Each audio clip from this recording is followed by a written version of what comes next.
ایک تحفہ عید کا۔ تحریر نذیر امبالوی۔ جوں جوں رمضان المبارک کے روزے گزرتے جا رہے تھے، 13 سالہ وجاہت کو عید کے موقع پر ملنے والے تحائف میں اضافہ ہوتا جا رہا تھا۔ ماموں جان نے کراچی سے ایک خوبصورت عید کارڈ کے ساتھ کتابوں کا ایک سیٹ بھی بھیجا تھا۔ چچا جان جرمنی جانے کے باوجود اس کے لیے عید کا تحفہ بھیجنا نہ بھولے تھے۔ حیدری ماموں نے سعودی عرب سے رمضان المبارک کے پہلے عشرے میں ہی ایک عمدہ سوٹ ارسال کر چکے تھے۔ تایا جان بھی پرسوں ڈھیر ساری مٹھائی اور نقد پیسے دے کر گئے تھے۔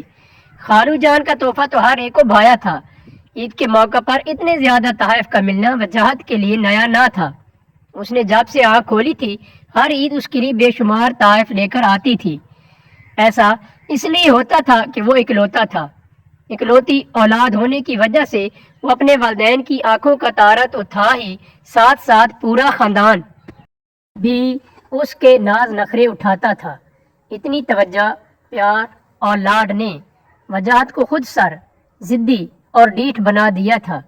گھر کے ملازمین سے بدتمیزی اس کا روز کا معمول تھا۔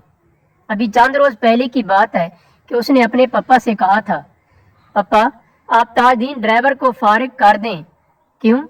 پپا نے پوچھا۔ وجاہت نے کہا، اس لیے کہ اب اس سے کام ٹھیک نہیں ہوتا۔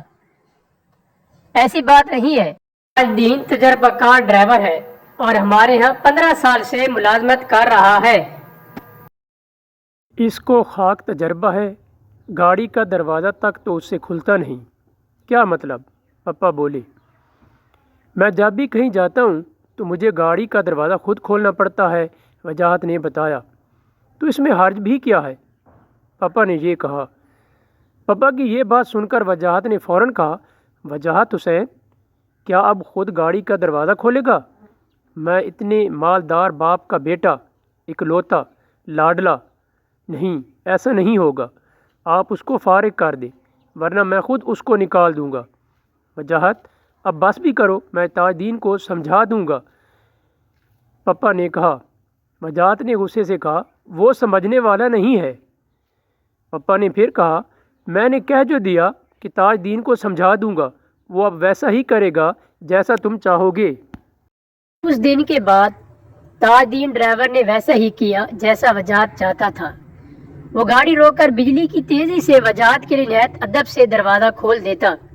جب تاج دین ڈرائیور دروازہ کھولتا تو وجاہت اسے گھورتے ہوئے کہتا، کام یوں کیا جاتا ہے۔ خانسامہ بھی وجاہت کے زیر اطاعت رہتا تھا۔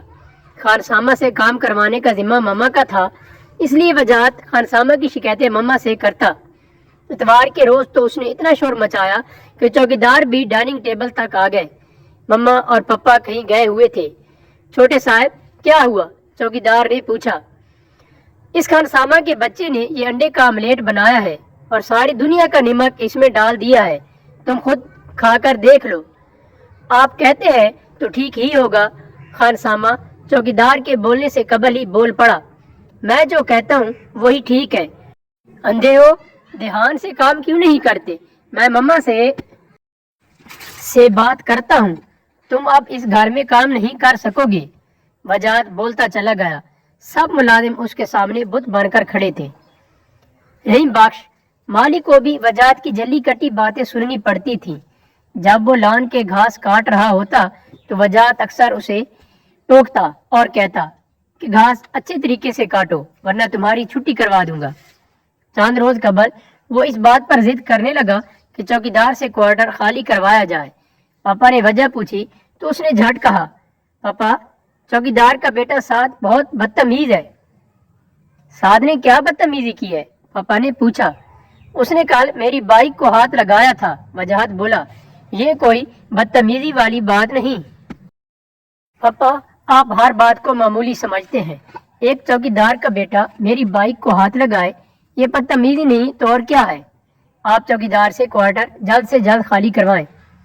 وجاہت کے لہجے میں غرور کی جھلک نمایاں تھی۔ پاپا اپنے وفادار چوکیدار کو نکالنا نہیں چاہتے تھے، اس لیے انہوں نے چوکیدار سے بات کی تو سعد نے سب کے سامنے معذرت کی اور آئندہ بائک کو ہاتھ نہ لگانے کا وعدہ کیا۔ وجاہت اس وقت تکبر کے بلند و بالا پہاڑ پر کھڑا تھا۔ وہاں سے سعد اسے ایک حقیر سی چیز دکھائی دے رہا تھا۔ اس نے تکبر کو اتنا سر چڑھایا تھا کہ وہ اب ہر وقت اس کے ساتھ رہتا تھا۔ رمضان المبارک کے آخری عشرے میں وجاہت نے اس وقت آسمان سر پر اٹھا رکھا تھا جب سعد چپکے سے عید کارڈ اس کے کمرے میں پھینک گیا تھا۔ اسکول سے آنے کے بعد جب اس نے کارڈ پڑھا تو اس پر لکھا تھا، پیارے وجاہت حسین، آداب، عید کے پرمسرت موقع پر میری طرف سے عید کی مبارکباد قبول کریں، فقط سعد احمد۔ سعد کا نام پڑھ کر وہ لال پیلا ہو گیا۔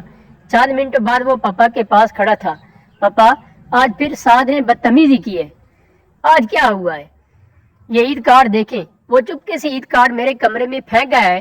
میں اب اسے معاف نہیں کروں گا۔ تم تو یوں ہی غصہ کر رہے ہو۔ اس نے تمہیں عید کارڈ بھیجا ہے، تم اسے قبول کر لو۔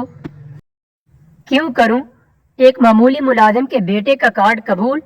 میں کہاں اور ایک معمولی چوکیدار کا بیٹا کہاں؟ اب میں ہر ایرے غیرے نتھو خیرے کا عید کارڈ قبول کر لوں؟ میں ایسا نہیں کر سکتا۔ اسی صلاح میں سعد اپنے کوارٹر سے باہر آ گیا تو وجاہت نے آگے بڑھ کر اس کا گریبان پکڑ لیا۔